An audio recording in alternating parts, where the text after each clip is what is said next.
यहाँ पे जितने उपस्थित मंचस्थ देवता हैं और आप सभी अतिथिगण हैं, सबको प्रणाम करता हूँ। थोड़ा सा मैं काव्याक्षरी के बारे में बताना चाहता हूँ कि ये काव्याक्षरी जो है हमारी दूसरी काव्य संग्रह है। पहली काव्य संग्रह का हमारा नाम था जीवन और प्रेम, जिसका विमोचन इसी सभागार में पिछले साल 9 सितंबर को हुआ था। और ये जो हमारा मंच है, इसका नाम हमने कभी कभी रखा हुआ है। कभी कभी एक ऐसी चीज को दर्शाता है कि जो कविता लगभग हर आदमी के हृदय में पलती है, कहीं न कहीं मौका मिलने पे उसके बाहर निकलती भी है। किसी को मौका मिलता है और कोई कहीं किसी कोने में अपने आप को ऐसे दबाए छुपाए रह जाता है। तो ऐसे लोगों को प्रमोट करने के लिए हमने कभी कभी मंच का जो है एक हमको माँ शारदे की कृपा से हमारे मन में आया। ये पूरा सिस्टम जो है वो ऑनलाइन सिस्टम है। इसमें कभी कभी करके हमारा एक फेसबुक पेज है, हम वहाँ पे प्रतियोगिता ऑर्गेनाइज करते हैं। वहीं पे हम हमारा ईमेल आईडी वगैरह दे देते हैं, जहाँ पे कविताएं लोग भेजते हैं। और वो कविताएं भेजने के बाद हम उन सबका संग्रह करके हमारे अलग अलग लोगों के पास वो कविताएं सिलेक्शन के लिए जाती हैं और उनको बताया जाता है कि आप लोग अपनी योग्यता अनुसार, अपनी क्षमता अनुसार, अपने स्वादानुसार, यूँ कह सकते हैं, जो आपको अच्छी चीज़ें लगती हैं। तो इसमें भैया जो हमारे सिलेक्टर्स होते हैं वो जैसे कोई गज़ल प्रेमी है वो होता है, कोई कविता प्रेमी होता है, कोई छंद सवैया प्रेमी होता है, और एक दो लोग हम लोग ऐसे रखते हैं जो काव्य कविता वर्ग की, मतलब कवियों की श्रेणी से नहीं आते। वो सीधे सीधे सिर्फ श्रोता या ऐसे लोग होते हैं जिनको सिर्फ भाव पसंद है, उसमें कौन सी मात्राएं हैं, कौन से अक्षर हैं, कौन सा अलंकार है, उन सबसे उनको कुछ लेना देना नहीं होता। वो सिर्फ ये देखते हैं कि उनको पढ़ने में अच्छी लग रही कि नहीं अच्छी लग रही। तो ऐसे लोगों की कैटेगरी में हम उनको भेजते हैं, फिर वहाँ से टॉप 100 का चयन होता है। फिर वैसे ही हम दूसरे 5-7 लोगों का चयन करते हैं सेकंड लेयर पे जाने के बाद, तब हम उसमें से जो है वो टॉप 100 नियुक्त चुनते हैं।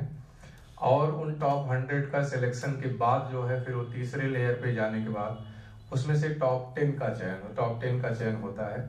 और टॉप 10 के चयन होने के बाद फिर जितने सारे लोग इस व्यवस्था में शामिल होते हैं वो टॉप 10 कविताएं उनके पास भेजी जाती हैं और उसमें से टॉप 3 का चयन किया जाता है, 1, 2, 3। तो ये जो है पूरी व्यवस्था है इस प्रतियोगिता की।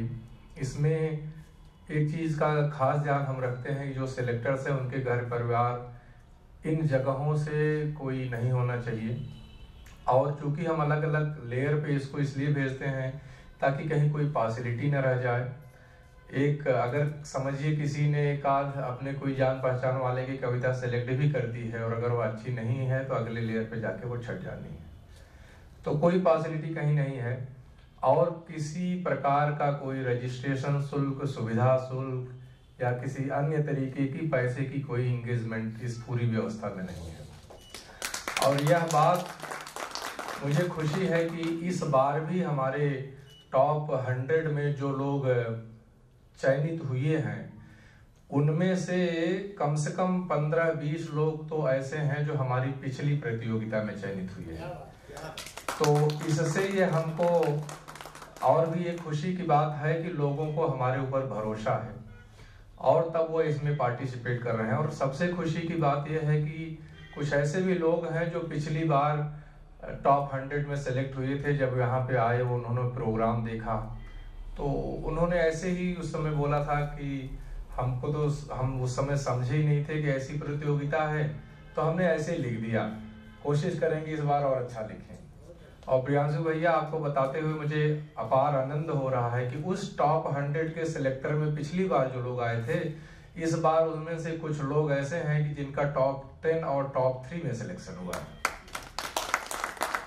तो ऐसे लोगों को बहुत बहुत बधाई देता हूं कि आप सब लोग जो है अभी हमारे इस पूरी व्यवस्था के प्रति भरोसा बना के रखे हैं।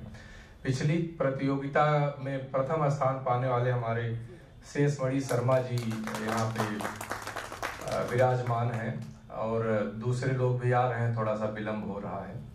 इस बार जो हमने प्रतियोगिता शुरू की तो थोड़ा सा ये था कि पहली बार हमने जीवन और प्रेम को ले लिया था, अलग अलग विधाओं की कविताएं आई थी। इस बार थोड़ा सा हमने उसको थोड़ा एक अलग रूप देते हुए काव्याक्षरी करके एक पुस्तक का हमने शुरुआत किया।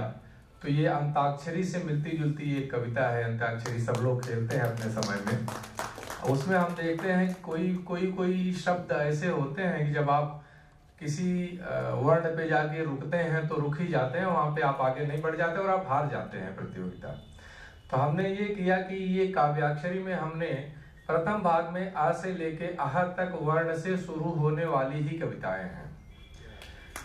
इसके बाद जो हमारी आएगी वो क से, ख से, ग से, ऐसे अलग अलग अक्षरों से हम एक किताब हर साल निकालेंगे, ताकि भविष्य में अगर कोई अंताक्षरी खेलने बैठे तो काव्याक्षरी की किताब लेके बैठे।